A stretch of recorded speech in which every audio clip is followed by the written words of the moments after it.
श्रीमद् भागवत गीता में भगवान श्री कृष्ण के उपदेशों का वर्णन है। भगवान श्री कृष्ण ने अर्जुन के माध्यम से संसार को गीता का उपदेश दिया था। कृष्ण ने अर्जुन को गीता का पाठ तब पढ़ाया था जब उनके कदम महाभारत युद्ध की युद्ध भूमि में डगमगाने लगे थे। श्री कृष्ण के उपदेशों को सुनकर अर्जुन अपने लक्ष्य को पूरा करने की ओर अग्रसर हुए। कहा जाता है कि गीता में जीवन की हर एक परेशानी का हल मिल जाता है। गीता में कही गई श्री कृष्ण की बातें आज भी जीवन में आगे बढ़ते रहने की प्रेरणा देती हैं। ऐसे में किसी भी परेशानी का हल पाने और जीवन में सफलता पाने के लिए गीता की कुछ बातों का ध्यान रखना चाहिए। माना जाता है कि जो भी व्यक्ति गीता की इन 5 बातों का जीवन में अनुसरण कर लेता है वह हर काम में जरूर विजय हासिल कर लेता है। ये रहे गीता के अनमोल उपदेश जो जीवन को नई राह दिखाते हैं। पहला उपदेश है, फल की इच्छा छोड़ कर्म पर ध्यान देना चाहिए। गीता में श्री कृष्ण ने कहा है कि मनुष्य को फल की इच्छा छोड़कर कर्म पर ध्यान देना चाहिए। मनुष्य जैसा कर्म करता है उसे फल भी उसी के अनुरूप मिलता है। इसलिए व्यक्ति को अच्छे कर्म करते रहना चाहिए। इसे हम छोटी सी कहानी द्वारा समझते हैं। यह कहानी है एक छोटे से गांव के एक किसान की जिसका नाम रामू है। रामू गांव का सबसे मेहनती और सच्चा किसान था। वह अपनी खेतों को बड़ी श्रद्धा भाव से खेती था और उसे अच्छी तरह से धान, अनाज और फल पैदा करने में सफलता मिलती थी। एक बार गांव में एक अद्भुत वृक्ष आया जिसमें अनूठे रंगों के फल थे। इस वृक्ष का सुंदरता देखकर सभी गांव वाले आश्चर्यचकित हो गए। रामू भी उस वृक्ष की ओर आकर्षित हुआ और वह भी इसके फलों की इच्छा करने लगा। उसने सोचा, अगर मैं इस अद्भुत वृक्ष के फलों को अपने खेतों में ला लूं तो मेरी किसानी और भी अद्भुत हो जाएगी। रामू ने वृक्ष की ओर बढ़ते हुए देखा कि उस वृक्ष का एक पुराना किसान बैठा हुआ था। उसने रामू को देखते ही मुस्कुराया और कहा, बेटा, यह वृक्ष केवल इच्छा नहीं बल्कि कर्म की महत्वपूर्णता को भी सिखाता है। रामू ने उस साधु के साथ बातचीत करते हुए जाना कि वह वृक्ष किस प्रकार इतने रंगीन फलों को पैदा करता है।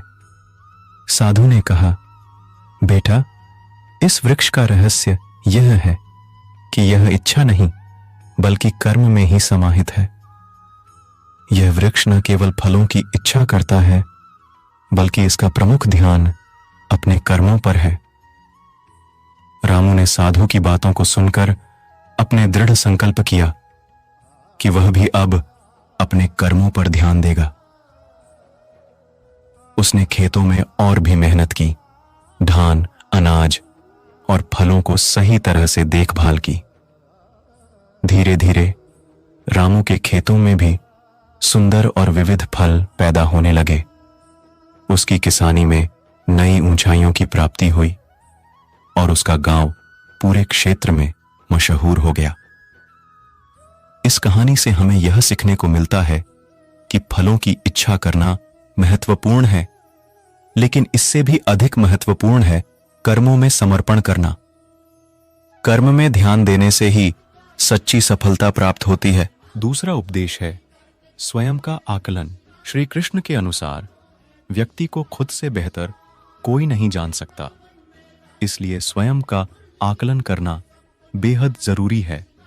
गीता में कहा गया है कि जो व्यक्ति अपने गुणों और कमियों को जान लेता है वह अपने व्यक्तित्व का निर्माण करके हर काम में सफलता प्राप्त कर सकता है। इसे हम छोटी सी कहानी द्वारा समझते हैं। गुरुकुल में एक शिक्षार्थी था जिसका नाम अर्जुन था। वह अपने उच्च शिक्षा के दौरान गहरे आत्मचिंतन में डूबा हुआ था। एक दिन उसने अपने आदर्श गुरु से पूछा, गुरुदेव, मैंने जीवन में सही और गलत का आकलन कैसे करूं?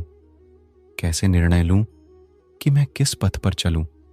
गुरुदेव ने मुस्कुराते हुए कहा, अर्जुन, यह सवाल सबके मन में होता है, लेकिन सबसे महत्वपूर्ण है स्वयं का आकलन करना। भगवान श्री कृष्ण ने भगवद गीता में यही सिखाया है। अर्जुन ने गुरुदेव से पूछा, कृपया मुझे बताइए कि स्वयं का आकलन कैसे करें? गुरुदेव ने एक सुंदर उपमहाद्वीप को देखते हुए कहा, देख, यह उपमहाद्वीप तेरा जीवन है।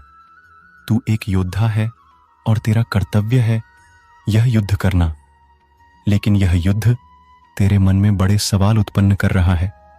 क्या तू युद्ध करेगा या नहीं, इस पर तू आत्मा के रूप में ध्यान कर। यदि तू अपने कर्तव्य का पालन करता है और उसमें समर्पित रहता है तो यही सबसे बड़ा सत्य है। गुरुदेव ने आगे कहा, तू जानता है कि इस युद्ध में तू अपने रिश्तेदारों, गुरुजनों और मित्रों को हरा सकता है, लेकिन तूने भगवान के सामने अपने कर्तव्य को नहीं भूलना चाहिए।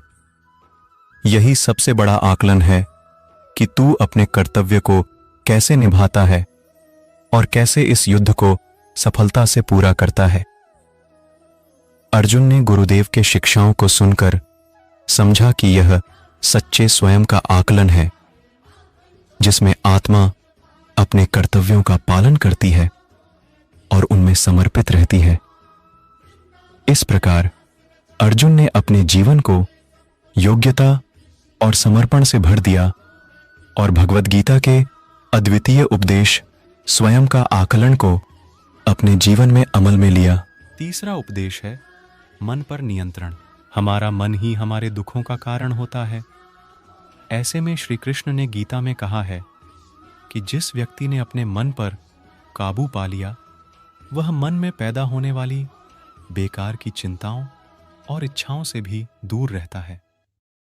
साथ ही व्यक्ति को अपने लक्ष्य को भी आसानी से प्राप्त कर लेता है। आइए इस उपदेश को हम छोटी सी कहानी द्वारा समझते हैं।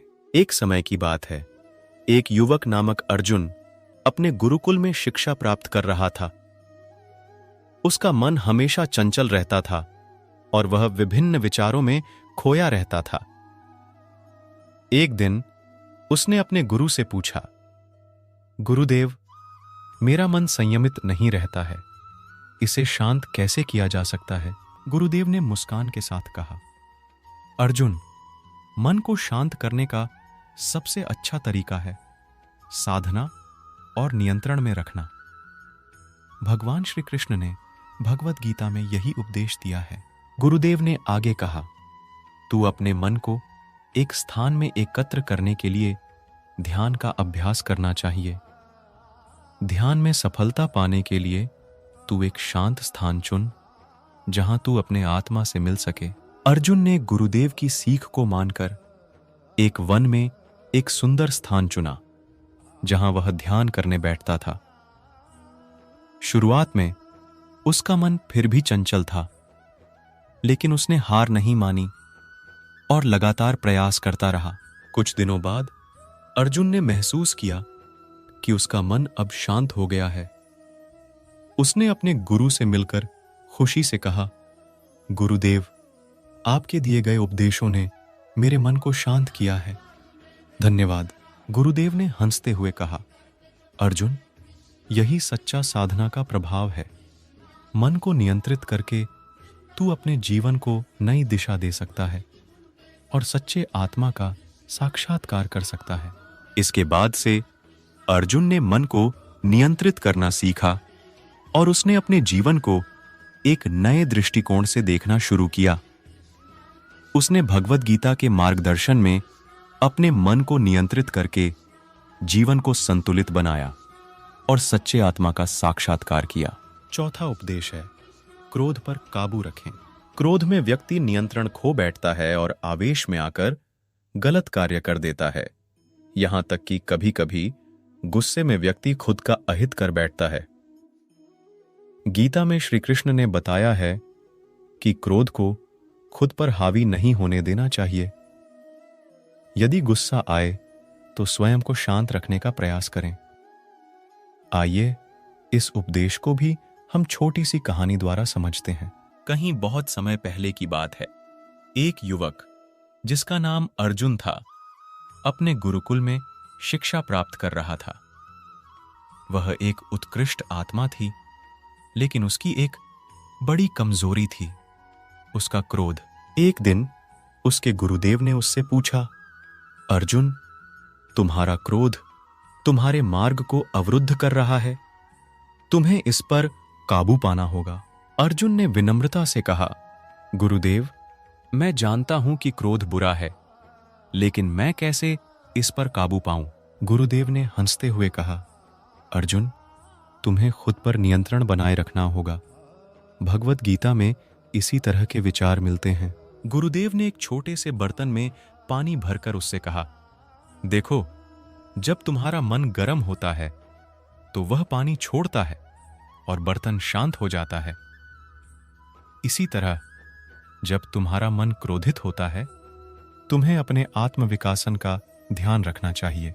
अर्जुन ने गुरुकुल से वापस लौटकर यह सीखा कि उसका क्रोध उसकी सफलता की राह में एक बड़ा अवरोध था और उसने अपने मन को नियंत्रित करना सीखा। उसने समझा कि प्रेम और ध्यान से ही वह जीवन की सही दिशा में आगे बढ़ सकता है और क्रोध का अधीन नहीं होना है। इस प्रकार उसने अपने जीवन को सकारात्मक दिशा में मोड़ लिया और खुशियों से भरा जीवन जीने का संकल्प किया। पांचवा उपदेश है स्पष्ट नजरिया। गीता के अनुसार व्यक्ति को संदेह या संशय का स्थिति में नहीं रहना चाहिए। जो लोग संशय का स्थिति में रहते हैं, उनका भला नहीं हो सकता है। जीवन में स्पष्ट नजरिया होना चाहिए। जय श्री कृष्णा। कृष्ण आपके जीवन के सभी दुख दूर करे।